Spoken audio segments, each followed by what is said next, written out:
టైంలో ఎస్ మేము కూడా మీ దృష్టికి తీసుకురావాల్సిన అవసరం ఉంది. నిరుద్యోగ యువకులకు చెప్పాల్సిన అవసరం ఉంది. పరీక్షలు నిర్వహించడం కానీ, పరీక్షా ఫలితాలను ప్రకటించడం కానీ, ఉద్యోగ నియామక పత్రాలు ఇవ్వాలంటే తెలంగాణ పబ్లిక్ సర్వీస్ కమిషన్కు చైర్మన్ ఉండాలి. చైర్మన్ లేకుండా ఈ ప్రక్రియ ఏది జరగదు.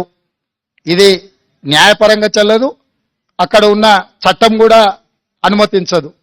ఇప్పుడు ఉన్న చైర్మన్ గారు మిగతా సభ్యులు రాజీనామా పత్రాలు సమర్పించారు.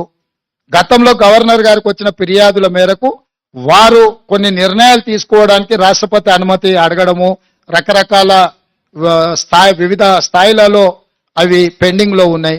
వాటిని ఒక్కసారి పరిశీలించిన తర్వాత న్యాయ నిపుణుల సలహా తీసుకొని వీళ్ళని ఆమోదిస్తామన్నారు. కొత్తగా చైర్మన్ సభ్యులను నియమించుకొని పారదర్శకంగా నిర్దిష్టంగా నియామకాలు జరుగుతాయి. ఎవరు ఏ గందరగోళ పడాల్సిన అవసరం లేదు, ఏ విద్యార్థులు ఆందోళన చెందాల్సిన అవసరం లేదు. ఇవాళ ప్రశ్నాపత్రాలు పల్లి బఠానీలలాక జిరాక్స్ సెంటర్లో అమ్మకాలు జరిగినప్పుడున్న చైర్మన్లు మెంబర్ల మీద నిరుద్యోగ యువకులకు విశ్వాసం లేకపోవడం, నిర్వహించిన పరీక్షలు అన్నిటిని కూడా రద్దు చేయడం, రకరకాల గందరగోళ పరిస్థితుల్లో ఈరోజు విద్యార్థులు నిరుద్యోగ యువకులు ఉన్నారు. కాబట్టి వాళ్ళు ఆల్రెడీ గవర్నర్ గారికి రాజీనామాలు సమర్పించారు. నాకు తెలిసి నెక్స్ట్ 4-5 రోజుల్లో గవర్నర్ గారు వీటి విషయంలో నిర్ణయం తీసుకోబోతున్నారు.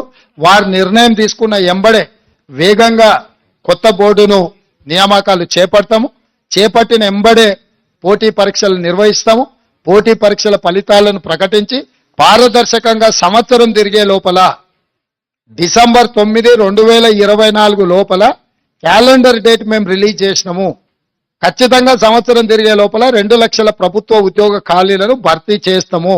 పారదర్శకంగా చేయడానికి అవసరమైన నిర్ణయాలు, సాంకేతిక పరమైన న్యాయపరమైన అంశాలను పూర్తిగా విశ్లేషించుకొని ముందుకెళ్తుంది ప్రభుత్వం. రేవంత్ సాబ్